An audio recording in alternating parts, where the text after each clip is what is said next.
Hello, Mishpucha, it's Courtney, America's Jewish mother. Welcome back to my channel. It's Friday, so it's time for a Friday Reads video. I finished 3 books this week, and I DNF'd a book. Again, this is crazy, especially because I DNF'd a book only a few weeks ago, and I so rarely do that. So, so let's go. So I'm going to start with the DNF.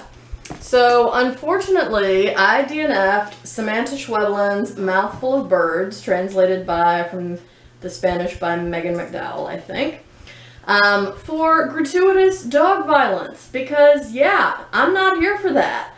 I don't want to read about gratuitous violence against humans, and I sure don't want to read about gratuitous violence against dogs, so, yeah, why are you like this, you absolute monster?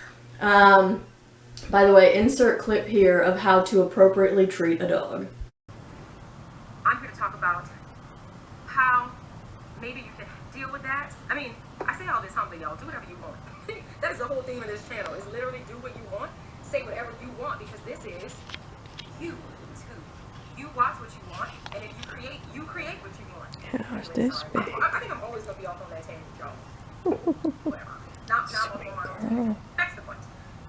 TBRs, I hate them with a fire 1,000 suns. I start to feel constricted, constrained, choked, cornered, claustrophobic, and I think it might be an overreaction. Char, do you feel that way about TBRs? Not for literature, nowhere. You can't even read, my goodness. You're still a very clever girl, though. So yeah, I don't recommend this book, in conclusion, because I don't recommend books with dog violence. The end. Moving on. Alright, so on to the books I actually fully finished. So one of them was Les Payne's biography of Malcolm X, The Dead Are Rising, which I read for the BookTube Prize. And because I read it for the BookTube Prize, I can't talk about it here, but I have already recorded my thoughts elsewhere, and that will go up in a vlog either at the end of this month or the beginning of next month.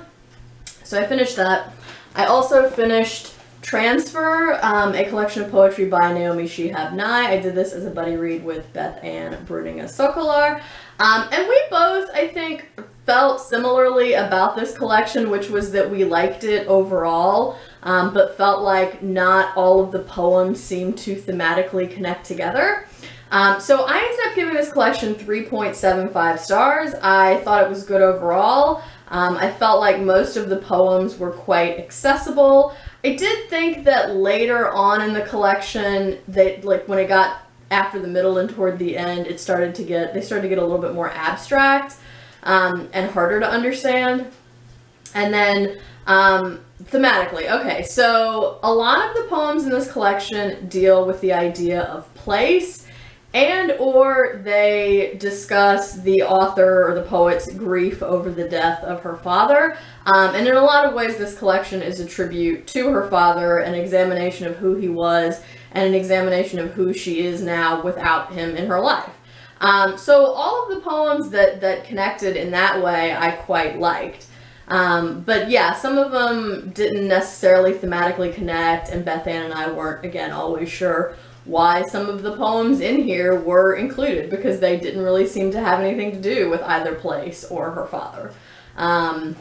So I did want to read one that I particularly liked. So this one's called Tiny Cucumbers, and it starts off with a quotation from a man named Jack Riddle that says, "Grief is an ambush. You're walking along, feeling fine, look down, see a leaf, and begin to weep. Slim specimens the size of a pickle. Your excitement lit up the aisle. Happy with a salad, cup of mint tea. We lived that way for years, minor days tucked into one another. But what restlessness underground, pit of the plum. Nothing worked out in the homeland, came to fruition or changed. Depressed, stayed depressed. You wouldn't use a cane, though you'd collected them for years. It will make me look old. You'll look older if you're dead. Not true. In your last bed, you became a sleek young man, skin unruffled after the last horrible hour. We want memories compact as mounds of tiny cucumbers, mottled green. But they're not. They're dim hallways, strange curvaceous aches. The years we'd do anything to replay. And here's a leaf in the shape of an A, and I cannot go on." So that was one of my favorites, and again, sort of clearly connected to this idea of grief over the death of her father. So quite good, 3.75 stars, would recommend it. And then the last book that I finished this week was a book of short stories by a woman named, I don't know if I'm going to pronounce this right or not, I think it's Helen or Helene Tursten, who is a Swedish writer, and these stories were translated into English by Marlaine Delargy. Again, sorry if I mispronounced that. But this collection was called An Elderly Lady is Up to No Good. And y'all, it was everything I did not know I needed in my life. 4 stars. It was so good. I could have legit read the whole thing in one sitting. And even as it was, I read it in less than 24 hours. I read, out of the 5 stories, I read 4 of them on Wednesday, and then I saved the last one to finish on Thursday. But they were really good. So imagine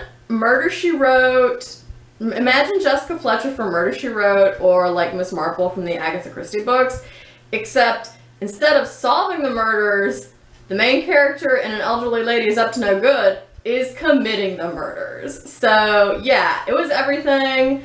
I think if you liked My Sister the Serial Killer, you will probably like this book. If you have a dark sense of humor, you will probably like this book. And yeah, if you want to cheer on an old woman who kills people, read this book. So I don't really know what else I can say about it other than those things to be like, yes, you should read this book if you like these things. But yeah, I loved it. I would have read like 30 stories about this woman Maud. I was really sad that there were only 5, and I sincerely hope that Helen or Helene Tursten writes another volume of stories featuring Maud, because she is such a great character. So yeah, again, an old woman who kills people. Did not know I needed that in my life, but I was 100% here for it. So, okay, so that's everything I finished this week. So in terms of currently reading, okay, Melissa, A Fully Booked, and I are still reading Moby-Dick. I just recently made it to chapter 110. I need to get through chapter 120 before we check in on Saturday, and then by next week we will have finished the book. So exciting. But I have enjoyed Moby-Dick overall. So I'm still reading that. I am doing my March of the Mammoths read of The Count of Monte Cristo. I am over 360 pages, or 25% of the way into this. It's really good. I can't believe how action-packed it has been in 30 plus chapters. And again, it's hard to think that it's going to sustain that level of action-packedness for the rest of the book, but some people who have read this have said that it does. So I'm definitely excited to see what is to come. So yeah, still definitely reading and enjoying The Count of Monte Cristo. I also, because I finished my 4th of 6 BookTube prize books, have now picked up the 5th one of the 6 that I have to read, which is Kindred, Neanderthal, Life, Love, Death, and Art by Rebecca Wragg Sykes. So again, this is for the BookTube prize, so can't really say anything else about it except that I'm reading it right now currently. So that's the next one. I will finish there. I'm also still reading Daniel Silva's Moscow Rules. I have about 100 pages left in this, and I anticipate finishing it up over this weekend, which is the mid-month book bash started by Doris at Alda Books, or hosted by Doris at Alda Books. And I'll say more about that in a minute, but yes, still reading and enjoying this. And then finally, I swapped out a book that was originally on my March TBR for a different one. So I was originally planning to read Walter Mosley's collection of short stories, The Awkward Black Man, but I decided that instead I would rather go ahead and read Casey Plett's A Safe Girl to Love, which is also a collection of short stories. And I'll just put the Mosley book on my April TBR instead.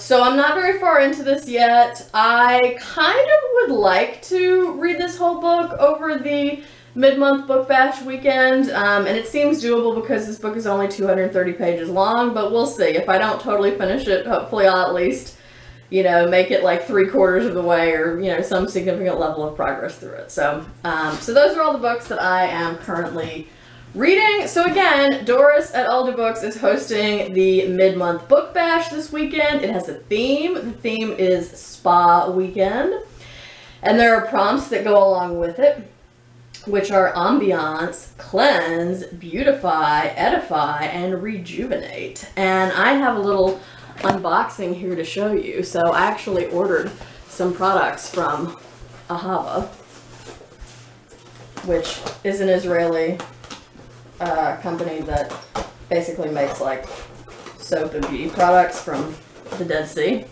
Because the Dead Sea is the saltiest, literally the saltiest sea on Earth, and also has a lot of minerals and things like that in it. So they make, like I said, soaps and other kinds of beauty products out of Dead Sea salt and minerals. So here's what came in my Ahava box. I have a purifying mud sheet mask, and I have an even tone and brightening sheet mask. So I believe I will use these to rejuvenate. Now, I've actually never used one of these face mask things before, but I have seen drag queens use them, like Alyssa Edwards and Bianca Del Rio, and to be honest, I trust drag queens more than I trust most people. So, so I'm gonna give them a whirl, and we'll see how I like them over the spa weekend. In terms of cleanse, I bought a double set of purifying mud soap. I wonder if these come in their own little separate wrappers. They probably do. Let's see. Yeah. So they each look like this. Stuff smells really good too. I'm only sorry I can't waft the scent to you over the screen here. So I got that. They also threw in, just as a bonus gift, a purifying mud mask. You know, you can like squirt out like a lotion. And then I also got mineral mud facial treatment mask. So yeah, there will be with 100% Dead Sea mud. So yeah, a lot of good minerals are gonna go on my face. I'm excited.